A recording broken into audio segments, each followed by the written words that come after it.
Hi, everyone. Thank you so much for joining us for today's session, Deploying and Managing Computer Vision Models at the Edge with Wallaroo.AI. My name is Anna. I'm an event planner for Reactor, joining you from Redmond, Washington. Before we start, I have some quick housekeeping. Please take a moment to read our code of conduct. We seek to provide a respectful environment for both our audience and presenters. While we absolutely encourage engagement in the chat, we ask that you please be mindful of your commentary, remain professional and on topic. Keep an eye on the chat also. We'll be sharing useful links and answering questions. The session is recorded. It'll be available on demand in 24 to 48 hours, which brings us to our session. I am very excited to turn it over to Steve and Martin. Thank you so much for joining us today. Awesome. Hi, Thank you so much everyone. for having us. Thanks for joining us today. I really appreciate you taking the time out of your day to spend this with us, and looking forward to the rest of this session and content that we're going to go through. What we'll do first is we'll have a look at so there we go. Right, we got the deck up. So yeah, thanks again for joining us. I know there's a lot of things competing we'll be doing in this session, as we'll be going through showing the advent of the technology capabilities and so on, and companies really looking to take advantage of AI models, and not just getting them into production. And also do first is introduce ourselves. So you'll get a chance to find out who we are, who Wallaroo.AI is, what we do. And then we'll cover some use case scenarios. Some of you may be familiar with some of these use cases, but some of you may not. But we'll then dive into an edge specific scenario, and we'll make that, go look into some retail example. And then we'll talk about the challenges of getting into production. We've seen, Gartner studies and other studies come out where, 90% of ML production projects fail to, realize, get into production, and only 10% of those actually return, the investment back to the business.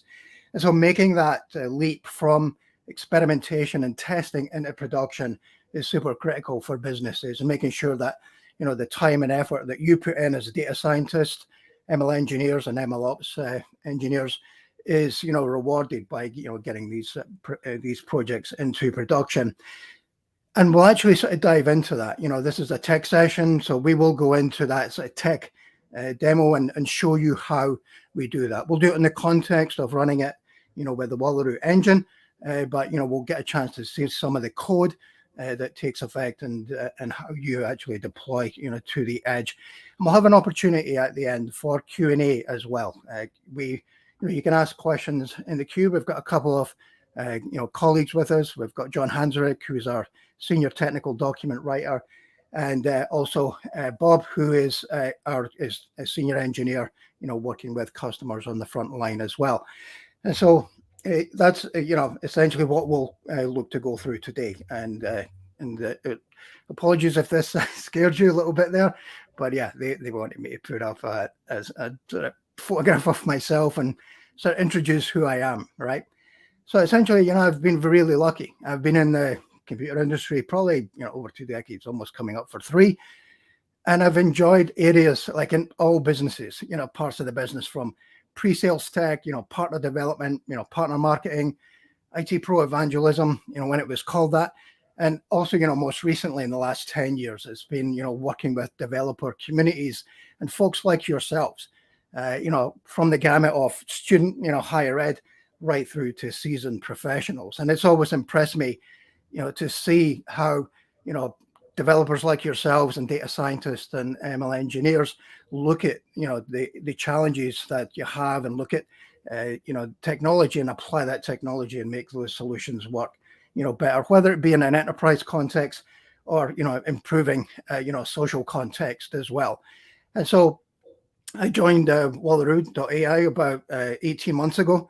I was with Microsoft for about 25 years before that. And so I've enjoyed both spectrums of the tech industry, from a super large company down to a really awesome Series A startup as well. So enough of me. Steve, you want to go ahead and introduce yourself? Absolutely. Great to be here today. My name is Steve Notley, and I lead our field engineering team here at Wallaroo.AI. I've been involved in the AI space for a number of years. I started off in academia, kind of more on the theoretical side of AI, theory and algorithms and different model types. And since then, while I was in academia, I got to see how many interesting innovations that there are there and how few of them actually make their way into quote unquote the real world, right? Into products, into things that really change how we go through everyday life. And so when I made the switch kind of over into industry, I really wanted to be focused on, what are those barriers to AI really making a meaningful difference, and how can we, really empower people to knock down those barriers. And so I've, really spent my whole career working on AI applications and working directly with customers on doing just that, on trying to, make those kind of ideas, those dreams a reality. And so I've done that, like Martin, at companies big and small. And so I spent the longest periods of time working on applications in the financial services space, as well as in pharmaceutical research. And now I'm lucky enough to be here at Wallaroo.AI and working with customers really of all stripes and across all industries, some of which we'll get to hear about here today. So thank you all for having me. Awesome. Thanks very much, Steve. And so who are Wallaroo.ai? So essentially, we are, help you get those models into production, the ones that you've spent so much time and effort through testing, through experimentation. And, like that challenge I talked about a few minutes ago of, how do we get this into production now that we have our models in place? And so that's where, Wallaroo specializes in. We are that model operations center for companies that, allow you to sort of take and, deploy serverless models. Then once they're in production, you have the task of making sure that they are optimized and that they are performing the way that, you intended them to. And so that's where we have capabilities of observability, for data drift and things like that. And then also optimizing those as well. There's other models that you might have that, are performing better, or you want to compare and contrast, using, things like A/B testing or shadow deploy. And so we have the capability for you to do that in production without having to take down that whole environment as well. And you can deploy those, wherever you want. You can deploy them to, any of the clouds that are available to you. We also have on premises for certain situations that maybe require that, whether it's for compliance or some other reason. And then we also have the capability, as we'll go through here today, to talk about how do we deploy those models to edge scenarios and edge endpoints as well. And the other thing that's great about, what we've built into the technology is, giving you the choice of architecture with which you deploy to, whether it's x64 or, leveraging GPUs or a blend of those, or even we have capability now for Ampere ARM and taking advantage of that architecture as well. And so those are some of the things that, the product just slots into that existing environment that you have, whether you've made investments in other technologies. It's really super important to make sure that anything that you use, plugs into, what you have in place. And what's also important as well is giving you, the data scientist or ML engineer, an environment in which you're familiar and comfortable with, and not making you sort of have to go away for training or adjust your behavior. That just takes time, and that costs a lot of money, and effort to do that. And so, we have the capability of, if you're working and familiar in a UI, great, you can work in a UI. If you're familiar at the command line and working with SDKs or APIs, you've got that capability as well. And so that's just who we are. And so you'll get a chance to see that as we sort of go through the demo session again today. So some of the things, Steve, do you want to walk us through some, scenarios of computer vision and the edge, and, we'll, give folks an idea of, where can this be applied to? Yeah, absolutely. And so it's probably not surprising to folks today to hear. I think we want to cut back to the slides quickly. Here we go. Thank you. So it's probably not surprising for folks here today to hear that there's lots of applications to computer vision across many different industries, right? And so it was one of kind of the earliest places where AI started to really, kind of to my point earlier, make a big difference in real applications out there in everyday life. And so whether this be from things in the life sciences space, some areas that we see here are, of course, the use of AI in general in all parts of research and development, but really where we see a lot of vision in play is actually much closer to the clinic, right? Around things like diagnostic imaging, as well as some areas of automating certain parts of research, right? Certain tasks that are very time intensive. We also see, this span, many other industries such as security and retail, as we see here. And a lot of these use cases involve tracking people and objects as they move around, right? In the case of security, you're really looking for, is someone in a location that they're not supposed to be, or are they, conducting themselves in a way or have certain behaviors that suggest that they could be a danger. And then on the retail side, really interested in, okay, well, how are my people that I'm trying to bring in, my customers, how are they actually moving around a store? How are they behaving? How are they interacting with the various displays that I've set up? As well as tracking the objects themselves, right? We've all seen kind of the flashy cashierless checkout systems that are becoming more and more popular. So tracking the objects themselves as they get picked up and put off the shelves in order to track people's totals in current carts. And then, of course, we have the manufacturing side. And with the rise of Industry 4.0, this is an area where we've seen lots of data coming in from all kinds of sensors around a given factory, from things like temperature and pressure readings and more kind of IoT side data to, actual images, both of machinery and of products themselves, to do things like detect failure points, detect defects in manufacturing processes, or try to figure out ways to optimize yield. And so a wide variety of applications here on the computer vision side. And this is really only compounded when you start to think about what's possible at the edge. And the reason why people are turning to the edge really more now than they ever have is just the sheer volume of information, right? And so in all of these cases, you can imagine, okay, great, I have, one security camera and it's streaming images to, some cloud location. I'm analyzing it there and making decisions. And that might make sense when you're dealing with, one device or two devices, but the scale and pervasiveness of these applications mean that that's not really what we're dealing with. We're dealing with many security cameras, tens, hundreds, thousands around a location, maybe 10 or 100, somewhere in the 10 to 100 range of cameras for a retail location to track these. And that means that, having this centralized computation quickly becomes intractable, right? Sending all of that information back to a central location to be analyzed is definitely not realistic. It's not performant. And there's a lot of cases where there's things that make that not even, remotely possible, such as, things like air gap systems or more secure locations. And so the whole idea with the edge is, well, now how can we bring that compute, that model actually closer to where this data is being gathered so that we can perform any actions that we need right there on that location and be more judicious about the information that we centralize. And so it's interesting. Sorry, Steve. It's interesting that you talk about,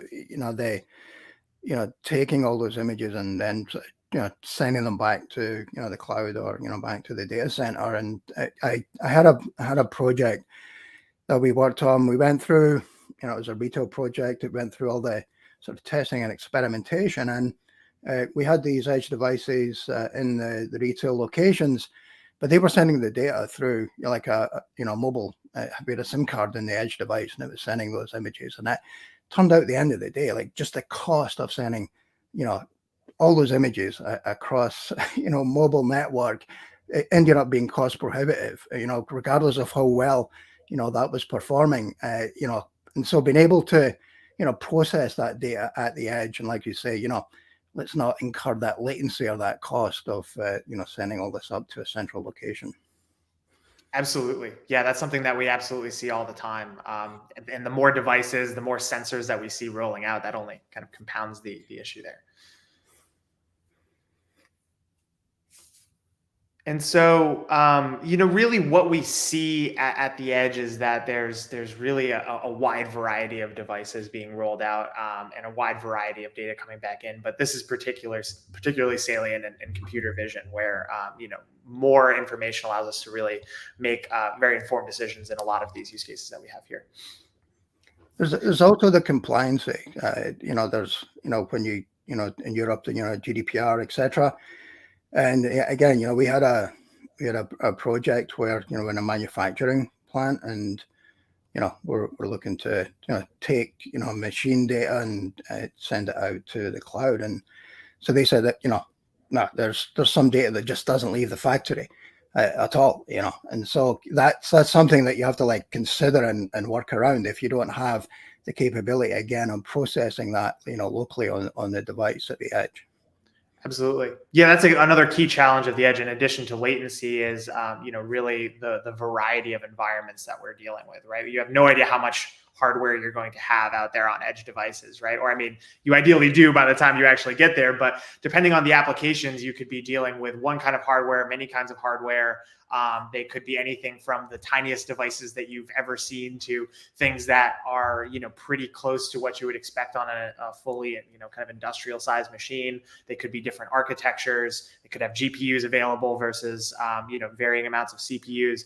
And so there's a lot of eventualities that you have to plan for on the hardware side, as well as, to your point, on the networking side, right? You could have limited connectivity. You could have no connectivity. We deal with customers all the time that are, as you point out, in secure sites where that's just not an option, as well as in just extremely remote sites where, it's very expensive and not really practical for, a given site to have frequent or any internet connectivity. So those are definitely some common challenges at the edge. Yeah, definitely. And so when we look at deploying and serving models to the edge, just before we get in to the demo, how are people deploying today? You hear about single line of code to deploy. We talk about that ourselves, and we'll get to see that. But then, is there an element of build your own versus do I go with a company that can sort of do that sort of end-to-end production capability for me? Yeah, it's a great question, and we see a lot of both. So I guess backing up for kind of a moment to talk about what we mean when we really say edge and when we say an edge device. You really have the place where you have centralized operations where you do maybe your model development, your data synthesis. That's maybe that's a large cluster that you have on-prem, or maybe it's an Azure cluster that you have processing a lot of this information. And then you have the device or devices where data is coming in. And then really anything that comes in between those two things could be considered an edge device, right? And so this takes a lot of different sizes and shapes. As we kind of pointed out, there's a lot of different hardware depending on whether you're treating your edge device as the actual camera itself and a small board that's actually on the camera device itself, versus, okay, well, maybe for a given store, you have a small server that sits in the back and deals with just the 50 cameras from store A, and then in your other 100 stores across the country, they also each have their own little server, and you treat that as a quote unquote edge device. So it's really a very broad term, and that broadness means that there's just so much variety in these things, and hardware, like we pointed out before, hardware, networking, connectivity, and then also, the considerations around the kinds of models that you use as well. And so what that means is we do see a lot of people, creating their own as well as using vendors. There's certainly plenty of both in the industry. But what we find is that, really creating your own is more common among teams that are a little bit earlier in their AI journey, because as you go ahead and start to roll out your first model or two that you're ready to actually take into production, you deal with a lot of these considerations as they come up. And, you work through this, you either learn the skills of the various technologies that are required, yourself. So, taking a model to production and then to the edge involves doing things like, Dockerizing the container, creating a reliable environment for it to run in. If you're doing cloud production deployments, then standing up an endpoint that can be used to actually interact with your model. And then, considering edge deployment, kind of refactoring that container to keep in mind whatever hardware you're going to, really have in place at the edge, make sure that it's running optimally and of course, is running at all. And so there's lots of different technologies that go into coordinating that story kind of end to end. And so we do see people, as I said, kind of tackling these one by one, either upskilling or hiring new people as they sort of come across these various roadblocks and resolve them. But then what they find is that as they add a second model and add a third model, some of these challenges are easier the second or third time around, and some of them, are just a little bit different for all of these different kind of models, these different deployment destinations. And so at a certain point of having done this a few times, we do find people typically tend to turn more towards the vendor side. Of course, we're a little bit biased here as well, but that is really reflective of what we see in industry. And that's really just to save you all time, right? At the end of the day, doing plumbing with slight tweaks for model, 1 versus model 1000, people want to spend their time doing things that are a little bit more innovative. And if there are solutions that can give you some time back and take some of that variability out, at a certain level of scale, people find that just becomes worth it for them and for their teams. Awesome. Yeah, that's great. So we've set the stage here. We've talked about use cases and, how you apply them and optimize that environment as well, because it's not just a case of deploy and, you're done. You got to make sure that you can observe, optimize, and, make sure that they are performing the way they're supposed to. And so, Steve, you want to quickly tee up, the demo that you're going to go through, an example? And absolutely. Yeah. So today we're going to be looking at one of those retail use cases that we had just mentioned. And we're going to be going through this whole journey of picking up with, okay, well, I have this retail use case where I'm detecting objects. I'm using that for inventory management, right? Keeping an eye on my various shelf locations around a given store so that I can see as people come by, they purchase items get low in stock. I can keep track of both, how my shelf stock is around the store and then global stock that I have available on my location so that I can optimize things like restocking shelves as well as, reordering wholesale items. And so this is, kind of a common use case that we see here. And we're going to go through this whole journey of great, as a data scientist and in charge of solving this problem, I have this model, I've trained it, I've seen it, I am ready to go. And now I need to kind of take it through the journey that we just outlined a little bit, right? I need to go ahead and first deploy it to the cloud so that I can stand this up as a service and see, kind of what that journey looks like, test it out, go through that kind of centralized computation journey. And then extending that to now I need to package this up and send it out to all of my various edge locations, which, for this example, maybe that is a server in the back of each one of these stores, doing some centralization from some of these cameras and treating kind of each one of these different stores as a quote unquote edge location. And so we're going to jump right into it and pick up midstream here and see, how I can go ahead and actually go through that deployment journey. And so we're going to be doing this using the Wallaroo platform today. And so, here picking up on that data science journey in my programming environment, in this case, I'm in a Jupyter notebook that, I may have been using to experiment earlier and actually develop this model. And I go ahead and actually import all of the packages that I need, including, all of the normal things that I would expect to work with for my model, as well as the Wallaroo SDK, which is how I'm actually going to connect to my cluster and interact with my models that I have in production. Steve, so at the beginning, I talked about, giving folks, an environment that they're familiar with. Like, do folks have to use Jupyter notebooks? If I've got VS Code or a different IDE, am I okay to continue working on that for deployment? Yeah, it's a great question. And so the first thing that I'm going to do here after I import this SDK is actually create a client back to my server. And so what that's going to do is actually, I've authenticated recently, so it didn't prompt me to authenticate here. But what that's actually going to do is connect to the place where Wallaroo is installed, which could be that, which is going to be that centralized location, right? Again, that could be on premise, that could be in Azure and in any cloud provider. And so once we connect there, we're able to manipulate that environment and deploy models as needed. And that means that this can really be done from anywhere that I have Python installed, right? So it's a normal kind of package that I pip install here and then import and then connect to this cluster. And that means, yep, Jupyter Notebook, great. VS Code, great. In that Azure ML notebook that I was developing from, fantastic. Any of those places, so long as they have connection to my central cluster here, I can use to manage and deploy my models. Awesome. And so once I've gone ahead and created that connection, I actually go through, the process of actually deploying this model out to production, right? And so that really comes down to these 3 lines of code using our Wallaroo SDK here.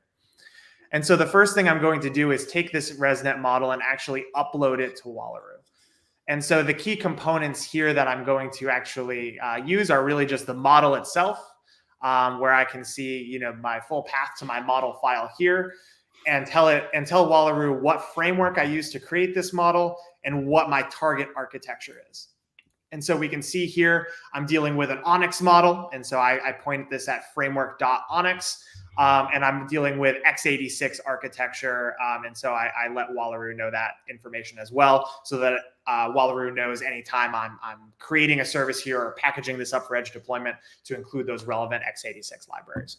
Steve, are there other model frameworks that we can use here, and are we forced to kind of use Onyx? There's data scientist teams that are building models in different formats. It'd be great for them to use what they've worked on already. Yeah, absolutely. And so Wallaroo is extremely flexible here. And so essentially anything that you can express in Python, we're going to support, is the short answer, right? And so we have native support for a lot of framework types, including Onyx, TensorFlow, including PyTorch. And that means that we have essentially proprietary engines that are going to run super, super fast for those things. We also have support for basically all of the other really prevalent frameworks in Python, XGBoost, scikit-learn, Hugging Face, and others that we will essentially also optimize quite a bit, optimize the data transfer, reduce that overhead, and also, where possible, automatically convert to representations in more performant frameworks as well. So there's a lot that we'll do under the hood to kind of optimize here based on the framework. But setting all that aside, if you just have a piece of Python code that doesn't use any of the major frameworks that you created yourself that you want to deploy here as well, we also support framework.python, which you can go ahead and say, hey, I essentially just want to take this arbitrary Python code. Wallaroo, please go ahead and automate all of that packaging for me and treat this thing like you would any other model. So yeah, wide variety of options available at this junction here. Awesome. And so the first step, that takes us to really this first step, which is essentially uploading this model to that centralized location, making it available.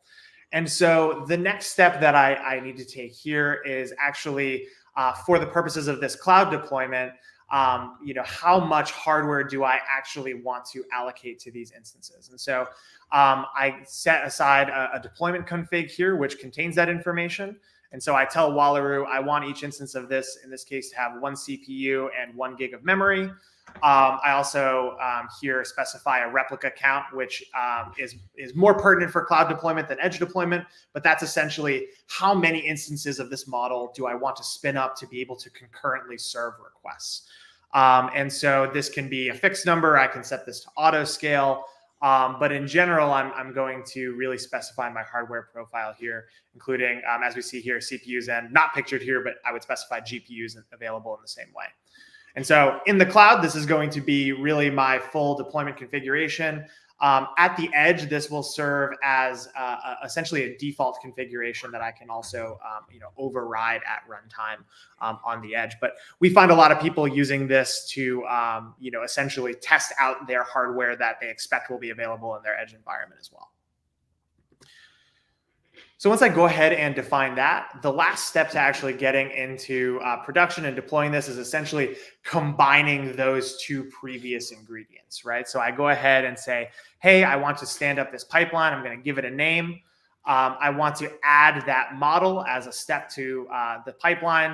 In Wallaroo, you can have multiple model steps that sort of feed into one another. But for this example, we're going to just use the one. And then I'm going to deploy it. I call .deploy on my pipeline and say, hey, I want to deploy it using this particular deployment configuration. And this will take about 45 seconds to go ahead and get into production. And what this is doing is actually under the hood doing all those operations that we talked about, right? It's taking the model, it's either assigning it the proper native runtime engine or converting the model to the most performant form as possible. It's going to essentially stand up the containers that are necessary for these things to run. It's going to pull all of those libraries based on the hardware architecture that I told Wallaroo to optimize for. And it's going to stand up a service and an endpoint that corresponds that I can go ahead and interact with. And so after a few seconds here, we can see that it completed. And at this point, we are in production as far as a cloud or on-prem environment is concerned. All of those things have been done. I have a model that I can access now. And so the next step here is to go ahead and test it out on one of these images that we have. So we load in a given image, and we can go ahead and call .infer with our pipeline to actually send this data point to my pipeline, have it process those inference results, and return this back. And of course, this is done here with the SDK, so I can see my inputs back and then my various output bounding boxes, classes, and confidence that are output here in raw format. And I can go ahead and visualize those just to kind of see those results and validate that they're what I expect on top of the real life image here. And now, as I said, I quickly called that with the SDK just to check it out. But of course, as you're deploying this production service, you want it to be available, generalizable, and in a format that you can integrate with anything. And so every deployment in Wallaroo also, as I said, kind of stands up that endpoint that you can hit. And so by calling pipeline.url, I then get this production endpoint that I can use to send data, send requests to, and get these inference results back. And so this is my essentially key to say, we're in business, we're in production. I'm ready to go back and deploy with more hardware if I want to scale this up. And then I can get started integrating this into any of my other services or applications as needed. And now at this point, as I said, if my target is the cloud or is on-prem, I am done. I have a model that is here in production and I'm in business. Now, we've spent a lot of time talking before about all of the challenges that come with extending this to the edge. And so we want to kind of complete this journey and say, great, in this application, I've stood up this centralized endpoint, but now, that was okay for one store, but now I've, gone out and franchised and now I have 100 stores and I have way more, data than I can possibly send to this centralized location. What do I do now? The answer is move to this edge architecture that we were talking about, where each store is responsible for its own compute that is done on site. And you basically just furnish those insights that you get from the data to that central location rather than all of the raw data itself. And so continuing the example here and using Wallaroo, making that leap from cloud production to the edge is really just one additional line of code here. So we take that pipeline and we go ahead and do what's called a publish on it. What this is going to do is it's going to take my pipeline, it's going to package it up in a proprietary format. It's going to also package up the Wallaroo execution engine associated for it and optimize for this. And it's going to go ahead and put both of those in a container registry that I've configured my Wallaroo instance to go ahead and point at. And so that's going to then output here for me here, all of the relevant locations for my materials to go ahead and deploy this out on the edge. And so you can see here, I have a URL for my engine. I have a URL for my pipeline itself. And so if I'm using Docker, those are the two kind of key ingredients that I need. If I have Kubernetes and Helm installed on my on my end edge devices. We also have a Helm chart that we can use as well. And so at this point, I have this packaged up, and as the data scientist, I have made this available and ready for edge deployment. And so switching hats a little bit, now I can pick up on the other side of that fence, right? And say, great, now I need to go ahead and actually roll these things out onto my various edge devices. And so I have here a couple of terminals open to kind of represent, great, now I've SSH'd into one of these end devices, in this case, probably for a given store, and I'm ready to go ahead and start this service and start my applications that I want to rely on this. And so essentially, I've taken the outputs from that publish and I have it kind of preloaded here. But essentially, this is just a Docker run command at its core. It takes a few environment variables, such as the information to authenticate to that container registry, and the URLs for my pipeline and my engine that were the output of that last command. And if I go ahead and run this, it will ultimately pull that Docker image down, start that service up, and now I have my pipeline and execution engine running on my edge device. And now this can be fully independent from my Wallaroo, my kind of mothership, right? My centralized location. In a separate session, we might talk about how you can also connect and manage all of these things. Shameless plug for an unnamed future session. But for now, we can kind of treat these things also as completely autonomous, right? I have this fleet that I can manage, or I can say, great, now I'm ready to cut the cord to my internet connection and have this be up and running all on its own. And so now that that service is there and running, I will likely have some kind of governing application on the edge device that actually goes ahead, makes use of this deployed model, and does some sort of computation based off of the results here. So in the case of our inventory tracking example, that might be something that, it continually monitors and refreshes the counts of various products in various locations around the store so that I can see how those numbers fluctuate and potentially trigger some sort of alert if an item gets below a certain threshold or something like that. And so, that would be kind of a separate application that I have to drive this process. And so just to sort of, kind of mock up the relationship between that application and my kind of deployed pipeline here that's running, I can go ahead and just do a simple curl to send, a single frame here from my system and get my inference results back. And so I can see here that I get a very full terminal page, but if you squint and look very closely, you'll be able to see that the results here are exactly the same as the ones that we got when we were testing this out in the cloud. So I have received this inference result back from my edge deployed system. And I'm now ready to, I kind of have done my hello world test here, and I'm ready to architect this larger application, which takes frames from my various cameras, runs them right there at the edge, and then does whatever I need to with the results. And so at this point, if we want to jump back to the slide where we left off on, we can sort of recap what we've gone through here. But essentially, we've gone through this full journey from starting off with this saved model and used our Wallaroo SDK to go ahead and make that leap from saved model to cloud deployment, testing those out. And then, finally sending this out to our edge location.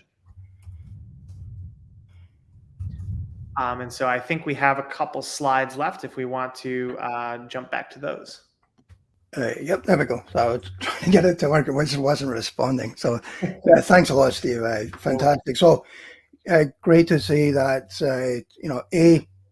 taking a model that, folks have worked and spent a lot of time on, and been able to get that into production and then distribute that out to a number of edge endpoints as well. And so one of the things that, before we get into Q&A, one of the things that, Steve showed there is available for yourself. You can actually try this as well as a number of other models in, production environment for free. We just made available on the Azure Marketplace. We have 9 free VMs for, common use cases. So we actually have a couple of, LLM models there. So we have Llama, and we also have Hugging Face Summarizer.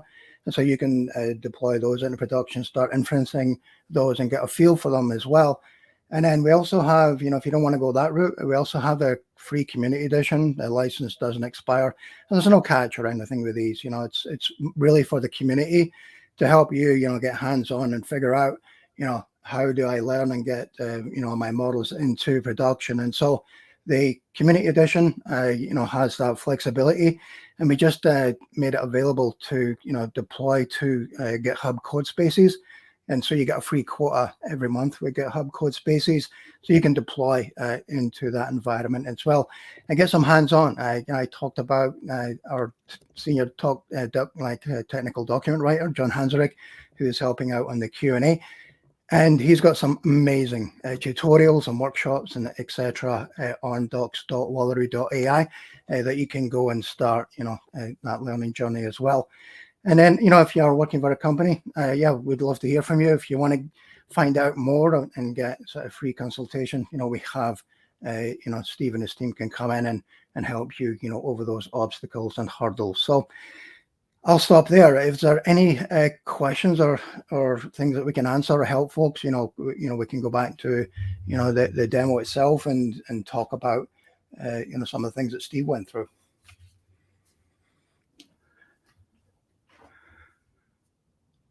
Is there Anna, or is there anything on the queue? No questions at the moment. Okay. As Anna said, we are recording this, so it will be available. If you want to reach out to us, we have a couple of emails that you can access us through. We have community@wallaroo.ai, or you can email me direct. So martin.bald@wallaroo.ai. And I'd love to hear from you. And, again, we're a Series A startup. There's things we do right. There's things that we need to improve and work on. And so, we'd love to hear back from the community. And that's the great thing about community is we help each other and figure some of these things out. So if there's nothing in the queue, I don't know if that means that we did a great job or we need to improve, but yeah, let us know how we can do better. Because what Steve talked about there is, we've deployed this example into production. And then what we're looking to do in future sessions is then, get into observability and monitoring and optimizing those models, as well as, model orchestration as well. You have multiple models, whether they're batch or real time inferencing. It's really important to make sure that, you can manage these multitudes of models that you have in your environment, whether they're on the edge or whether they're just running, in your local data center as well. So we'll tee up those future sessions as well for you. And again, finally, thank you very much for your time. We do really appreciate it. I know your time is super valuable, and thanks for spending it today with us. Thanks again. Awesome. Thank you so much, everybody. Bye-bye.